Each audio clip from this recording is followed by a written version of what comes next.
Hi, thanks for joining us for Meeting the Moment, Building Human-Centered Workplaces. I am here with Fiolet from Intersecting Solutions, and I'm going to turn it over to you. Thank you so much, Monica. Hi, everybody. Thanks for joining today. My name is Fiolet Ksenyak. Full name is Fioletowa. I use they, them pronouns. And as Monica said, I'm the principal consultant and the co-founder of Intersecting Solutions, LLC. We are a consulting practice that works to provide people-centered solutions for inclusive workplaces. And that's a lot of what we're going to be talking about today. Wonderful. We're so glad to have you. So a little bit about the moment that brings Violetta and I together. CRC started this sort of little mini series, Meeting the Moment, to talk about really relevant, time-sensitive topics that are happening across the nonprofit sector in Colorado, and really feeling like burnout and creating cultures that have better workplace cultures. It is very time sensitive to this moment right now.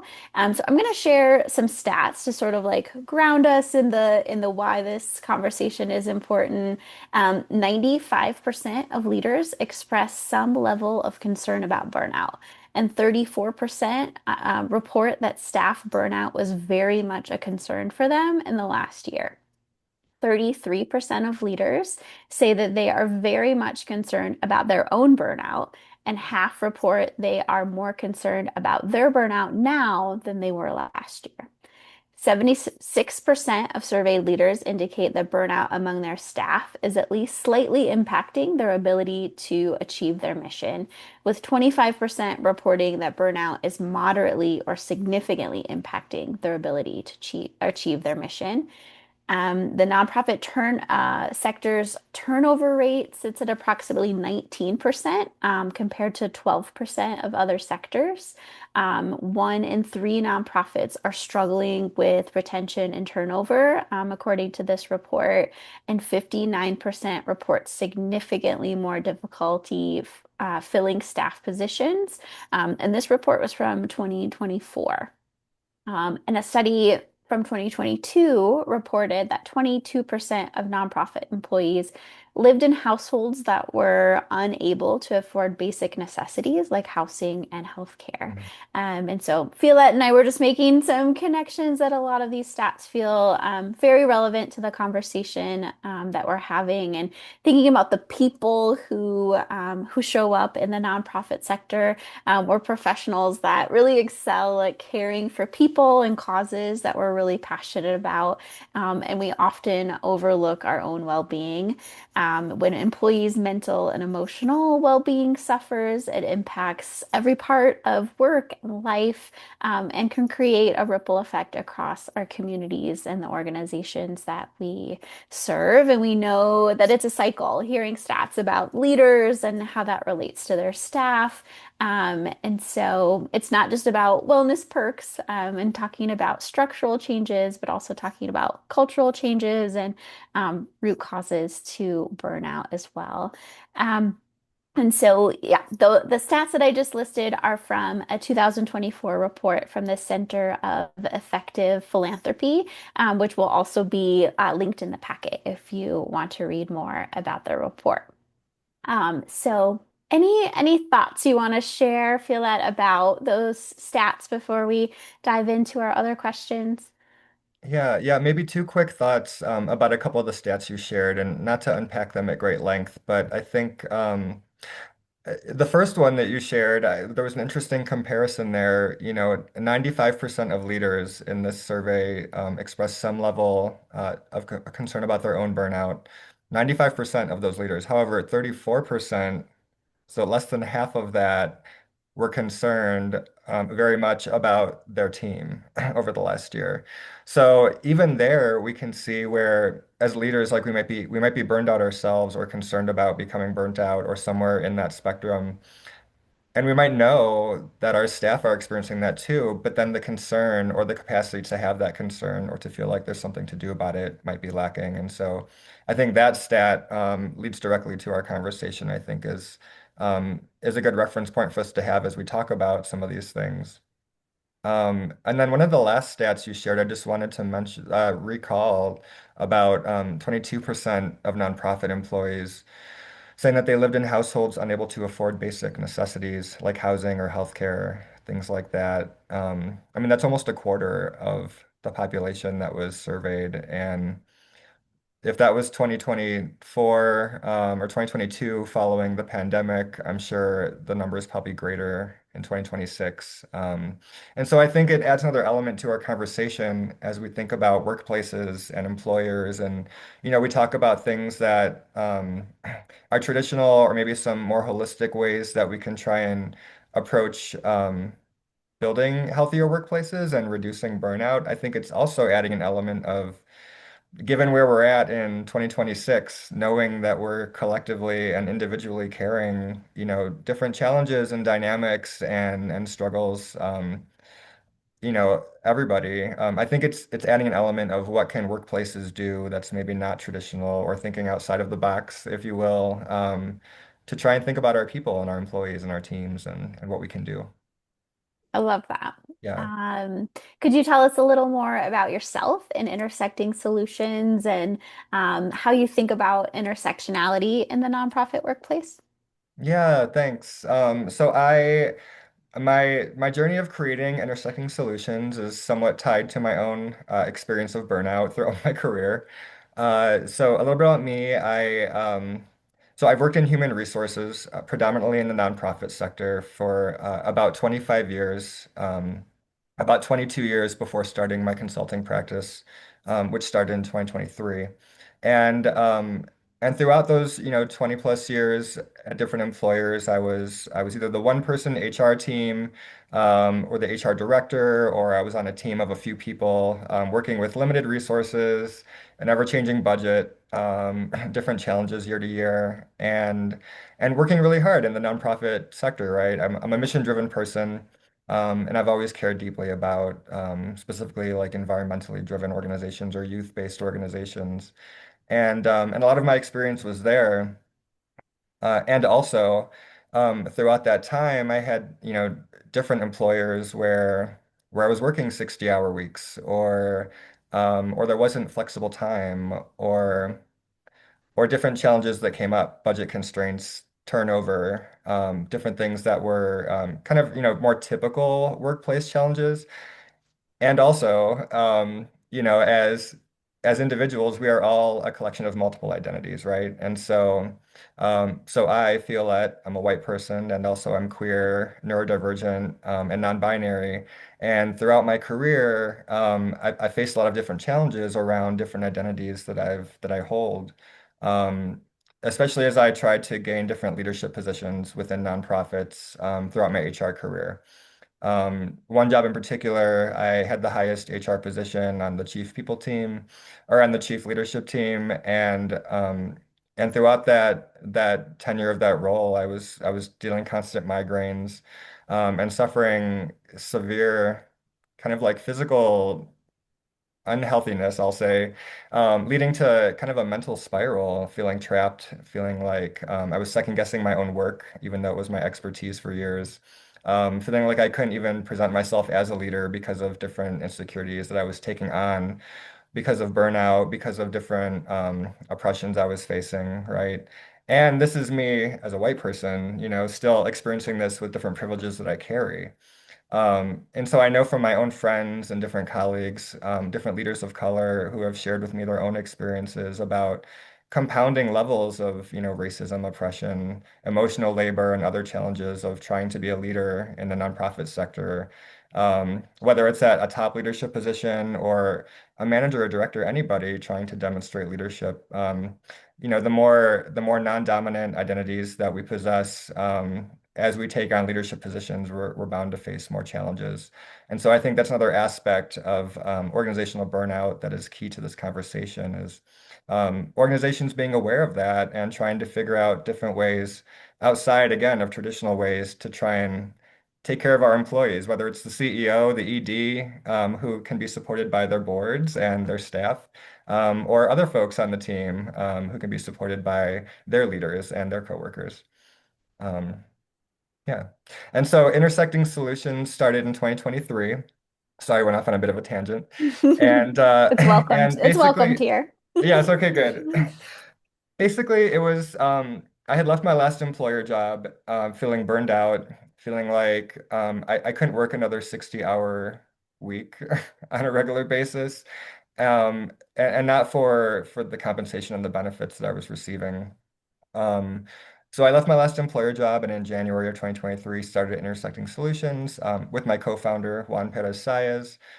He's our strategist and, like I said, our co-founder with his own lived experience and identities. And together we really wanted to provide a consulting practice that could meet employers where they were at and who were willing to do the work. And so in 2023, this kind of looked like working with employers who were updating handbooks, following 2020 with COVID, following the racial justice uprising, and after George Floyd's murder and everything that happened with that, and trying to build policies and procedures that could meet the workforce where they were at. I had leaders contacting me asking. I have people holding us accountable to different aspects that are in our handbook, and I don't know what to do because we've never had to enact these processes before. And so, even finding the nuance of how to navigate those spaces and supporting those leaders and staff through that was really key for intersecting solutions. But I hope that answered the question. I think I kind of threw a lot out there. Yeah, no, you shared about yourself, you shared about intersecting solutions. And would you mind just defining for viewers that maybe that word intersectionality is new for them? Would you mind defining that for us a little bit? Yeah, of course. I mean, intersectionality, I did not coin this term, of course, but intersectionality is basically the way I describe it is that nobody's just one thing, right? We are a combination of multiple different layers of identities. Some of them are visible and physical, some of them are not visible identities, but we all possess those, and a majority of people, possess privileged and non-privileged identities depending on the groups of people we're with, the circumstances we're in, things like that. And so intersectionality for me is really just about keeping that at the center of the human experience and bringing that to the workplace and trying to make sure that our workplaces can really take a human-centered approach to supporting our teams and getting the work done. Yeah, beautiful. Um, what does it actually look like for an organization to create space for healing, self-care? Um, oh wait, I skipped a question. Nope, let's Okay. go back to systems. How Okay. does burnout show up in system level ways? So thinking like the employee assistance program, flex time, could you elaborate on like system level burnout Yes. prevention? Yeah, those are some great ones that you just mentioned. And I'll start kind of with flexible time, I think is a really easily implementable policy for organizations. And it can look different depending on the team, depending on the person, the organizational needs, but it's kind of twofold, right? There could be a flexible day schedule, whether it's, getting away from the traditional Monday through Friday and working more of a 4-10 schedule, or even changing up the days among the 7-day work week that folks might be working. Or it could be even flexible start and stop times, starting earlier, starting later to accommodate people's lives and different needs. Folks who have kids, or folks might be taking classes, or even taking care of other family members, which is a growing need among just people in the employee populations, whether it's aging family members or children or siblings. I know that's coming up a lot more and more. And so I think so that's a really good way that employers can try and meet people where they're at, have a flex time policy. Um, there's different parameters that you can use to kind of make it work for your business, but it's easily implementable. And I would say too, before I talk about EAPs, I think another way too is just kind of polling our employees, finding out if we're not doing this on a regular basis, what are the challenges? Where is life getting hard where the workplace can try and cut some of the slack? Are there things that are coming up for folks that maybe leadership isn't aware of that can be further discussed and maybe that can be worked on with an internal committee or something? So I think trying to get more employee buy-in and really trying to hear our employees is a really important thing. Um, and I think employee assistance programs are great. I think they're getting better as the years have gone on too, and they offer a lot more offerings and services and kind of take more of a network approach to what can be accessed, whether it's counseling, therapist, different mental health services, different counseling services, things like that. I mean, I've even seen employers use EAPs for things like writing wills, preparing for different life transitions, for the death of a parent or something like that. I think there's a lot more offerings that EAPs provide outside of how employers typically think about them additionally. And so I think, whether it's the HR person, the ED, whoever's in charge of administering those benefits, to really get the ins and outs of those systems that maybe are already being paid for or we're looking at adding to our system and finding out like what is the full offering and even asking if there's somebody who could come present to the team about like what can be accessed. Because I think oftentimes, employers have these programs, but they're underutilized. Yeah. Yeah. Well, I gave some foreshadowing. We don't want to say that like the system level ideas are not important, but what does it actually look like for an organization to create space sort of beyond just structures, to create Yes. space for healing and self-care? Yes.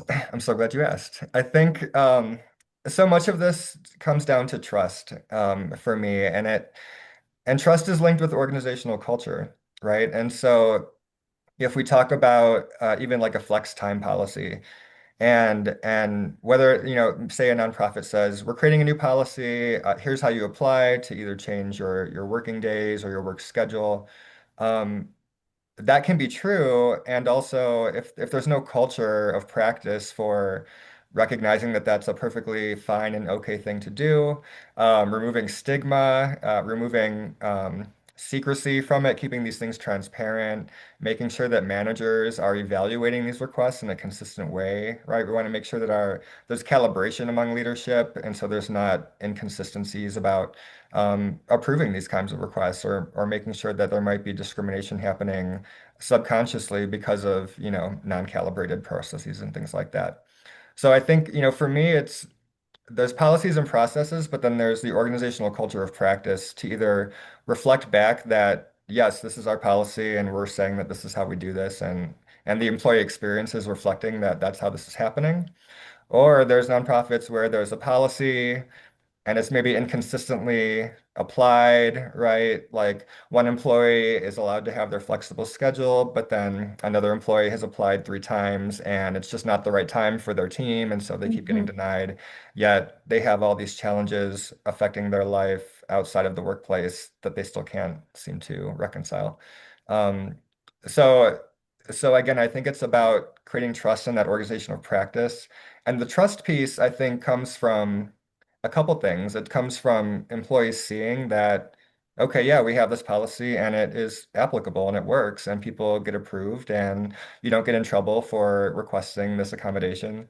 And also it's about making sure, hey, employees, we've had this policy for a year now. Is it working? What could be done differently? What are the learnings that we've had? And then let's apply them. And then that reinforces the trust because they can see like, okay, we've had this policy, we're allowed to use it.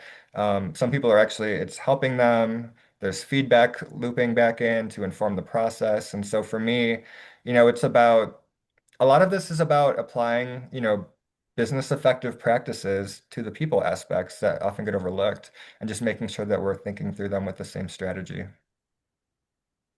Yeah. Um, so ties directly into building culture. So tell us a little bit about like what's the foundation of doing that intentionally? Or like what are some other strategies for building that trust?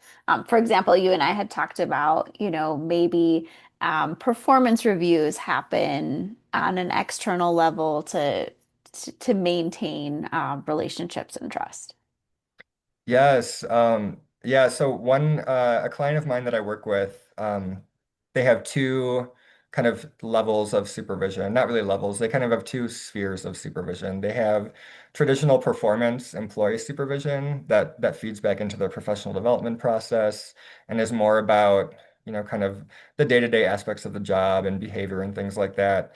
And then the same team also has they call it clinical supervision, but it takes in more how the work that the staff is doing is impacting themselves, right? And so looking at the supervisory aspects of employees' mental health and wellness and the practices they're taking and how are they keeping, those aspects of their house in order, separate from the way they're being evaluated for their performance and things like that. And so I think that's a really good step that I've seen work well with this organization because it has built trust. It's allowed for different conversations to happen.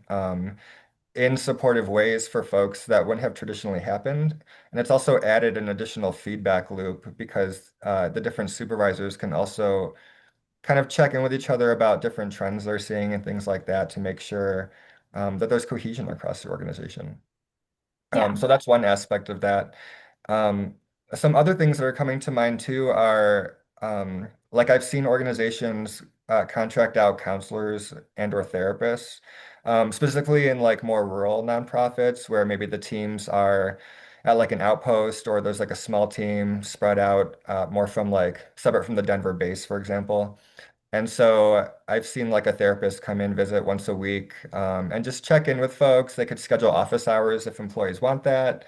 It could be more of a casual group check-in, but it's an added resource to just check in with folks, see how they're doing. It's another person they're interacting with. Additional resources can be provided. And so I think those ways are also helping to curb burnout, provide people different outlets.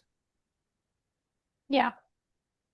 And then for, you mentioned considerations for rural communities, and then also thinking about people of color, folks in the LGBTQIA plus communities, other marginalized staff, like what additional pressures show up that organizations and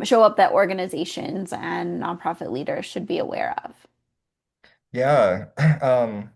So a couple things to say. I mean, from the employee perspective, it's for me, it's about organizations kind of thinking about their culture in a way that is welcoming and inclusive of different folks who maybe might not be represented at their organization or maybe are like not greatly represented their organization. And so I'm thinking about, so if you think about like DEI, right?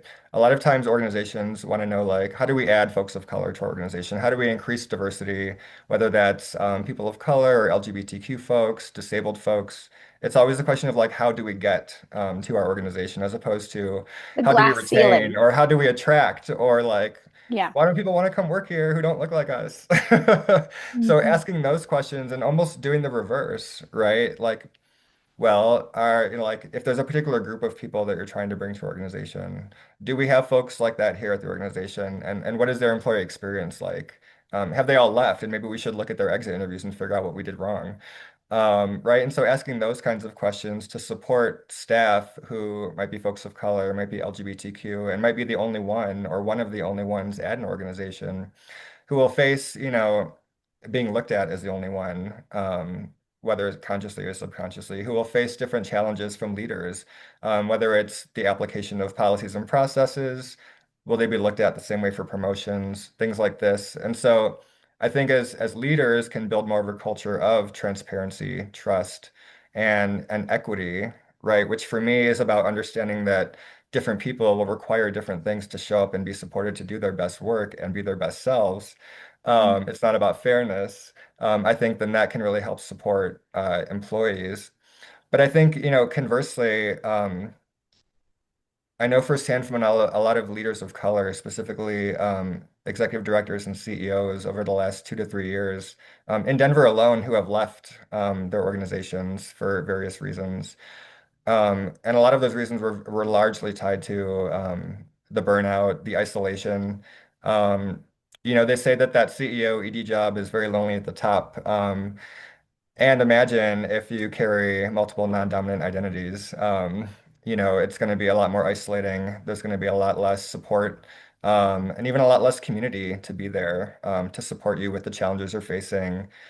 So for me, for any board members who are listening to this conversation, as you think about supporting your CEOs and your EDs, regardless of who they are, and especially if they carry multiple non-dominant identities, really making sure that you're building that relationship with them, supporting them, checking in various times to realign, make sure that what you talked about and what your visions are still the same. And then just asking how they're doing and seeing if there's ways that you can support them. Um, and if they ask for support, then knowing that that's something that specifically they might be asking for, and it's probably for a specific reason. Um, and we can try and And be it trust. probably took a lot of bravery to And it get to probably took a that lot of point. bravery to Yeah. ask. Yeah, yeah. Another very talented consultant, Cindy Yang, introduced me to the term glass cliff. We know about the glass ceiling, like you've made it, you're in a leadership position as a person color or part of a marginalized community. But then there's this idea of the glass cliff where you're like, I've made it, and now what? Like now where are the Yeah, supports and how do I not feel othered and alone and all the things that you just listed. So I'll include that resource in the packet yeah. as Oh, well. thanks for mentioning that. Yeah, yeah. It was a new term for me that I think makes a lot of sense. And I like how you shifted like the mindset from recruitment to thinking about maybe the recruitment happens more naturally if you're building the culture first. Yeah. Yes, yes. And just to touch on that again, so much. Especially in like nonprofit sector, and the more niche we get into our fields, the more small those communities are. We all know this. And people talk and reputation spreads. And so if you're a nonprofit and you have a lot of folks of one particular identity group leaving your organization, they're going to talk about it and that's going to get out there. And so there's going to be repair work to be done. And so employers can take that and try and lean into it, I would say, and not shy away from it. I think the more we can lean into things and be transparent, and have some of those uncomfortable, awkward conversations, we can find some solutions that can lead to better futures. Yeah. Yeah. Um, so then thinking about we've been talking to listeners who are like in a nonprofit thinking about changes they might want to make or but what about like what do you look for in an organization as like they're doing the thing, they're building the culture for a more human workplace. So what do you look for in an organization before you consider joining? I love this question. I always pull up the website and poke around. I like to see what's on there. Like I and I know websites are tough, but and they don't have to be the most current website. But I like to see like what are you displaying and highlighting? Is it like I hope to take away some information about your programs. I want to know what you're doing. I want to see your team, and hopefully it's like your team and your board. I would love to see that on the website to compare and just see like who's working here and what do folks have to say. I love to see if there's blurbs under people besides just their job title, that talks about their connection to the work or where they came from in their background, different things like that. And I also love to see, I always look if there's a commitment to DEI. Regardless, I know everybody can make a commitment, and we know that alone is not doing the work. And also, if there's one there, then I at least know that it's part of the conversation, and then I can ask questions. We can have an additional conversation about it. There's a starting ground, but if I don't see that or a reference to that, then I'm usually going to be turned away, or at least I'm going to be less interested. Mhm. I, Um, I do I do want to acknowledge anyone receiving federal funding has had to remove, yes, including CRC. And so I just want to acknowledge that as part of the meeting the moment that the way that you show your value in diversity, equity, and inclusion might look different, but that yes, it's important for it to be there, whether the that's a words are great there or point. not. Yes, it's evolved, and people have been Yeah. using different language to get around, kind of that censorship, and under the scrutiny of the eye. But yeah, that's a very great point. Thanks for saying that. And of course, we're meeting the moment. These are not traditional times that we're under by any means. Um, and so it is all changing. In fact, even quite quicker. and this is not necessarily a part of this conversation, but I think it will add to burnout in the future. But as you may have seen, like the Equal Employment Opportunity Commission is moving forward with a whole new change of their process for how they approach discrimination and even what all that Mm, means. And and I think things like that are going to continue adding to increased levels of burnout, particularly among marginalized identities and groups. Um, I mean, I can share alone. There's a case I know of in Denver, Colorado, where there's a white male that is suing his former employer for being discriminated against for being a white male. And that case went to the Colorado Discrimination Office and was received to be considered. And so I don't know the current status, but I know that those things are happening, and that even moved forward like that before the EEOC changed their guidance a couple months ago. So speaking of meeting the moment, we are very much in these times. mhm. Um, and then thinking about, okay, so listeners who are job seeking, we're looking at the team, we're looking at like is does the team get to describe them? Do the individuals in the team get to describe themselves as humans? And like is there that like commitment to inclusivity? And then for listeners who want to make changes or tweaks to their culture around burnout, what would you recommend as a first step? Yeah, I would recommend as a first step. I mean, having that conversation with the team, if you haven't already done so, start having that conversation, whether it's preferably more than just once, but an initial conversation to get started, and then maybe it's a few check-ins, maybe it's once a month, but getting that whole team together and talking about what are the challenges, how is burnout showing up, what are the specific requests, if any, that people have right now, and then figuring out how the organization continues to talk through that.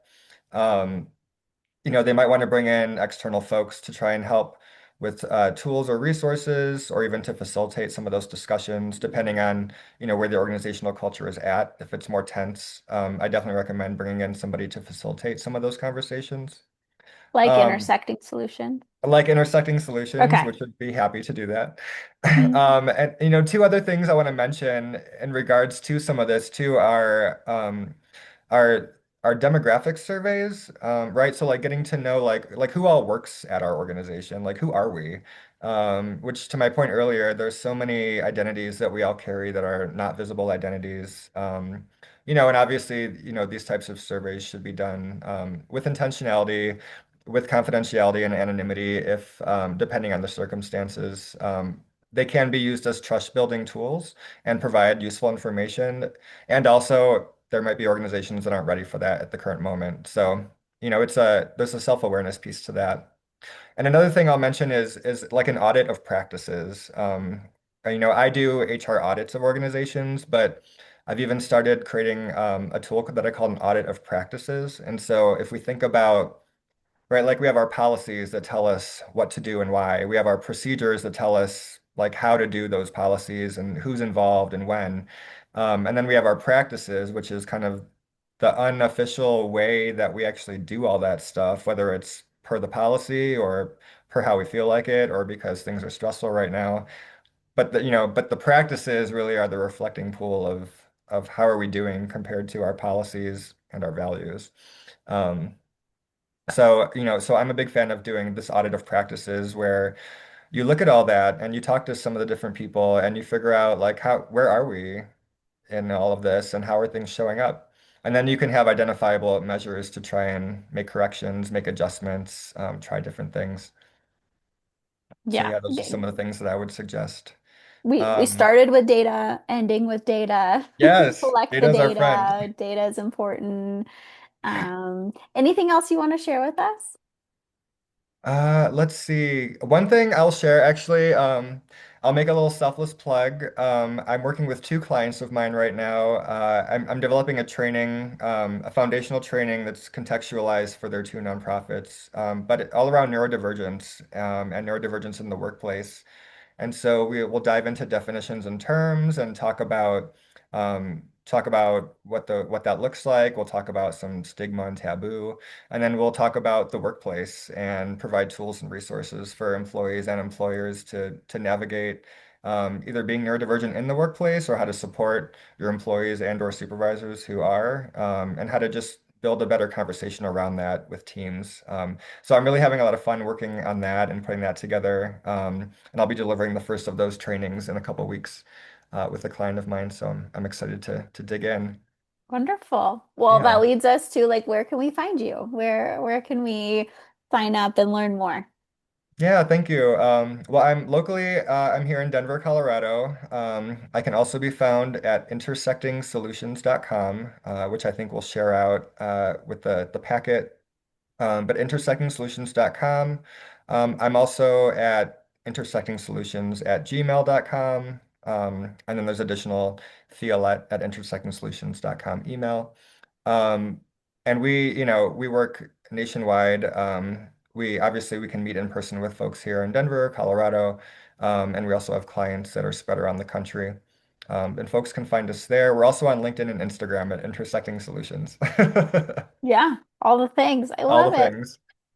This was really wonderful and brings me a lot of hope for the data, the 2024 data, and just building awareness that people are not alone in feeling burnt out and tired in the nonprofit sector, and really appreciate the practical solutions and the like how do we make the cultural shifts that are more human as well to make that data look better when the Center for Effective Philanthropy does their report again.